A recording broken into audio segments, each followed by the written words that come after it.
Bonjour, donc dans cette vidéo, on va apprendre à développer et réduire également une expression, sauf que celle-ci est une expression beaucoup plus longue comme on a vu dans une autre vidéo précédente, où dans les vidéos précédentes il fallait juste développer une expression comme ceci avec un facteur et puis une somme ou une différence. Là on a une grande expression qu'il faut développer si on peut et surtout la réduire.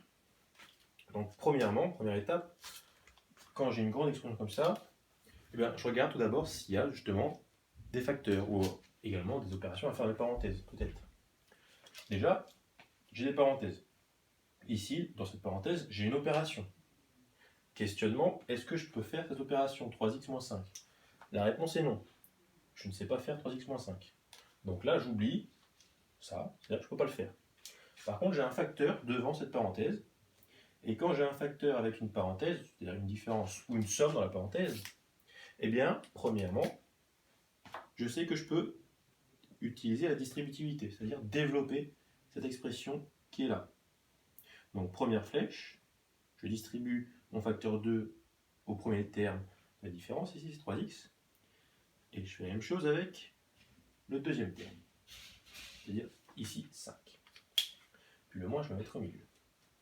Donc déjà, je peux réécrire cette expression en développant cette partie-là. Donc j'ai 4x, ne bouge pas, plus celui-là, je laisse le plus, et là je prends le 2 avec le plus, donc c'est plus 2, je prends le plus 2, et je le multiplie avec le 3x.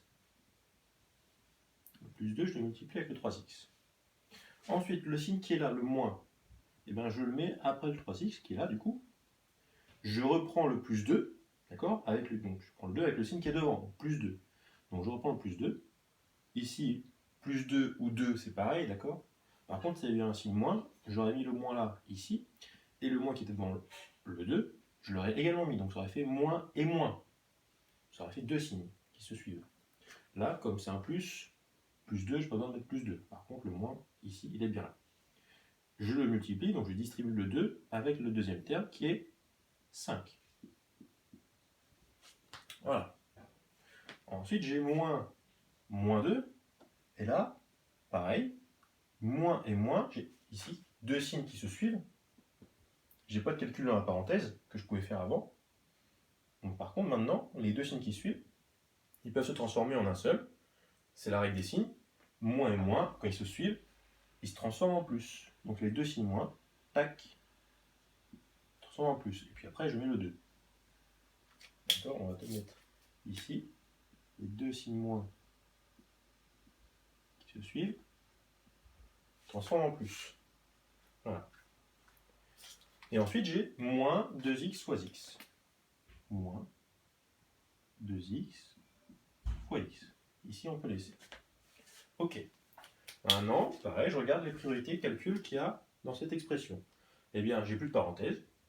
Maintenant, il faut peut-être développer du coup et réduire les multiplications. Ici, j'ai une multiplication à faire en premier. Donc, égal 4x plus, bon bah ça, il ne bouge pas, plus 2 fois 3x. Là, j'ai une multiplication que je sais faire. Multiplication, avec les lettres, je peux toujours les faire. 2 fois 3x, c'est simple, il suffit de faire 2 fois 3, ça fait 6. 6 fois x, et bah 6x. Voilà. Moins 2 fois 5. Eh bien, moins 2 fois 5, c'est une multiplication. Il y a un seul signe moins dans ces multiplications. Donc le résultat est négatif. Puis 2 fois 5, 10. Donc moins 10.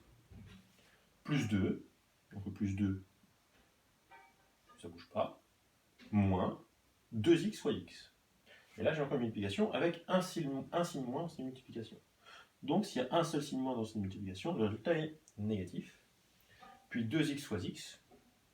Eh bien, c'est pareil que 2x fois 1x, donc 2 fois 1, ça fait 2. Et puis j'ai x fois x. X fois x, ça fait x au carré. Voilà. Donc là, je suis sur la fin. J'ai tout développé. Maintenant, je peux encore réduire davantage. Et pour ça, je vais mettre plusieurs couleurs. Là. On va mettre tous les x là-dedans. Je regarde là-dedans. J'ai plus que des additions et des soustractions. Donc toutes les lettres qui sont exprimées avec un seul x, faisant le tour. Donc j'ai 4x plus 6x, et c'est tout. Ensuite, en vert, on va exprimer les nombres, qui sont exprimés sans lettres. Donc là, j'ai le 10 avec le moins devant. J'ai le moins 10. Et là, j'ai plus 2. Et dernièrement, s'il y en a, voilà, c'est des lettres différentes, c'est aussi possible. Les y, pareil, j'aurais mis une couleur différente, c'est des y. Là, il y a des x carrés. Et bien, les x carrés, pareil, c'est une famille différente. C'est composé avec des x, mais c'est pas pareil que des x tout seul, parce que là, c'est des x carrés. Donc, moins 2x carré, je le mets aussi une couleur différente. Je ne peux pas l'ajouter ou le soustraire avec des nombres ou avec des x tout seul. Donc maintenant, j'ai ça. J'ai 4x plus 6x. Mais après, pour faire les additions, c'est plus simple. 4 plus 6, ça fait 10. Donc 10x. Voilà. Ensuite, j'ai moins 10 plus 2 en vert. Moins 10 plus 2, ça fait moins 8. Et puis en bleu, j'ai rien à faire, j'ai juste à écrire moins 2x carré. Voilà. Et maintenant, si on veut que ce soit encore un peu plus propre, on va dire, le résultat, eh bien on écrit dans l'ordre, on va dire, le bon ordre, c'est qu'on écrit d'abord les puissances qui sont les plus élevées, d'accord? Les degrés les plus élevés. Donc là, les exposants les plus élevés, c'est x carré. Donc j'écris en premier moins 2x carré. Ensuite, après les x carré, j'ai les x. Donc plus 10x. Et une fois que j'ai écrit les x, j'ai plus que les nombres à écrire, donc j'ai moins 8. Voilà, on va dire que ça c'est un ordre, c'est exactement égal, c'est la même chose, sauf que là on va dire que c'est écrit dans le bon ordre. Voilà. Et donc voilà, là j'ai développé et réduit au maximum cette expression littérale. Vous voyez que là, quand je vois ça, ça donne pas vraiment envie, alors que ici, c'est beaucoup plus simple. D'accord? J'ai tout décomposé. J'ai mes x carrés, mes x et mes nombres. Voilà. Donc c'est terminé pour cette vidéo, et je vous dis à bientôt.